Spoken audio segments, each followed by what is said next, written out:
ये क्या हो गया हिमानी, बात करना पड़ेगा आपसे, प्रॉब्लम क्या हो रहा है आपको। चलो कोई नहीं, तो अब देख लो भाई, देख लो, आगे बढ़े हम अब बताने के लिए आते हैं। हाँ अब बताने के लिए आते हैं। हाँ देखो सत्या का रिप्लाई आ गया, अब हम सॉल्व करते हैं। अब सारे बच्चे इसको आराम से देखो। अब हम जो है रिप्लाई करेंगे नहीं किसी का। हाँ हम एक बार बताना शुरू करेंगे तो एक बार बताएंगे, डाउट आएगा तो पी लिखना, बीच में बार बार पी लिखना, तो फिर हम जो है आपके डाउट को बताएंगे, ठीक है। तो प्रॉपर ढंग से इसको जो है ना, sir I gave all the answer, okay done. Satya check कर लीजिएगा आंसर जो हम लाते हैं, सॉल्व करके देख लो कि मैच कर रहा है या नहीं। अगर मैच कर रहा है तो फिर ओके डन है, अच्छी बात है।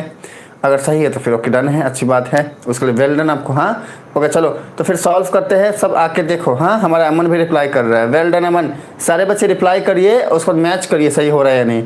आओ टॉपिक पे सॉल्व करना स्टार्ट करते हैं। हाँ आइए सारे के सारे बच्चे देखो, सुनो, कोई भी न्यूमेरिकल कैसा भी हो, हमने हमेशा ही आप सबको बताया है वो एक ही बात, हाँ कि भैया जानो कि हमने अप्रोच कैसे करना है। तो फिर इजी न्यूमेरिकल तो आप आराम से ही कर लोगे, देखते ही जो थोड़ा सा टफ भी रहेगा ना, वहाँ पे भी आपकी लॉजिक, आपकी ऑब्जर्वेशन, आपकी लॉजिक, आप कैसे आपने प्रोसीड करना है किसी भी एक न्यूमेरिकल को, ये बहुत काम आएगी, बहुत काम आएगी बच्चे, बहुत काम आएगी। देखो सुनो, सबसे पहले हमने आपको हमेशा ही ये बोला है कि क्वेश्चन को एक बार रीड करो, अगर समझ में आया तो फिर बहुत अच्छी बात है, ना आया तो छोड़ो क्वेश्चन को। देखो हमने पूछ क्या रहा है, तो हम क्वेश्चन को रीड किए और हमने एक चीज देखा कि हमसे पूछ रहा है कि भैया ये वाली बात क्या होगी, एंगल ओ जेड वाई क्या होगा, एंगल वाई ओ जेड क्या होगा।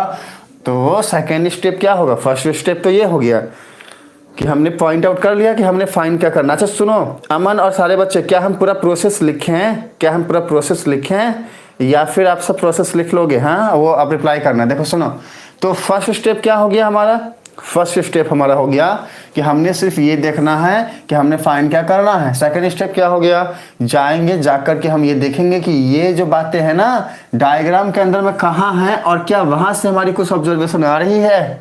हाँ कुछ ऑब्जर्वेशन आ रही है, रिप्लाई करिए। अमन पूरा प्रोसेस लिखे, सत्या के रिप्लाई आ रहा है शॉर्टकट।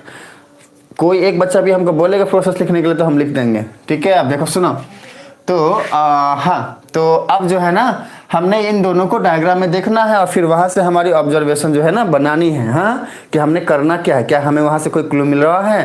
तो देखो सुनो, तो हम क्या किए ना, अब हम इसको देखने के लिए गए उस डायग्राम में, क्या देखें, एंगल ओ जेड वाई कहाँ बैठा हुआ है।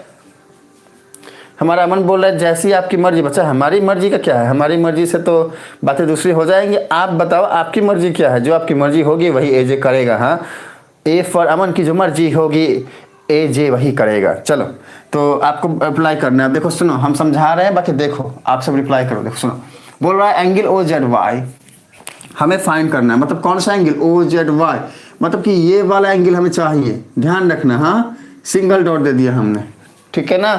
और उसके बाद बोल रहा है एंगल वाई ओ जेड चाहिए। अब ये वाई ओ जेड कहाँ है, देखो वाई ओ जेड मतलब ये वाला एंगल चाहिए, देखो डबल डॉट हमने दिया। तो हमने एक चीज क्या देखा, क्या हमने देखा कि भाई हमको तो ये एंगल भी चाहिए, ये एंगल भी चाहिए, और यहाँ पे हमने एक चीज ऑब्जर्व किया, शॉर्टकट मेथड। हमारा अमन बोल रहा है ओके शॉर्टकट में जाते हैं। तो यहाँ पर हमने एक चीज ऑब्जर्व क्या किया कि भाई यहाँ पे तो एंगल जेड भी अननोन है, एंगल ओ भी अननोन है। एक चीज हमने और ऑब्जर्व किया कि भाई यहाँ पे ये वाई ओ जेड एक ट्रायंगल जैसा शेप बन रहा है, ठीक है ना। तो अगर कुछ भी करके हमको ये वाला एंगल मिल जाता है, ये वाला एटलीस्ट ये वाला मतलब देखो कौन सा वाला, ये वाला, हाँ दिस वन, ये वाला मिल जाता है। अगर ये वाला मिल जाता है और इन दोनों में से कोई एक भी एंगल मिल जाता है तो तीसरा तो अपने आप मिल जाएगा। एक ऑब्जर्वेशन हमने ये बनाया, लेकिन प्रॉब्लम यहाँ पर ये आई कि भाई यहाँ पर दोनों ही अननोन हैं, तो अल्टीमेटली हमको ट्रायंगल की जो ये बातें हैं ये पता नहीं शायद हेल्प उतना कर पाए या ना कर पाए। तो हमने ऑब्जर्वेशन और एक बनाया, वो ये कि भाई हमको दोनों एंगल फाइंड आउट करना है। पहला पॉइंट तो ये, दूसरा पॉइंट ये कि अब ये एंगल भी हम लाएंगे तो लाएंगे कहाँ से, तो हमको लैक ऑफ नॉलेज जो है लग रहा है, ठीक है। तो अब हमने क्या करना है, याद रखना तीसरा स्टेप कि जब भी अटक जाओ कि भैया आपको तो कुछ समझ ही में नहीं आ रहा है, हम कुछ सोच ही नहीं पा रहे। देखो मैं क्या सिखा रहा हूँ, बार बार सुनो मेरी बात, मैं सिखा रहा हूँ सोचना कैसे है। ये इसको खोलना, एक बार ये खुल गया तो फिर सारी बातें तो अपने आप ही हो जाएंगी। हम बता रहे, सुनो मेरी बात ध्यान से। यहाँ पे अटक गए, हाँ अटक जाने के बाद आप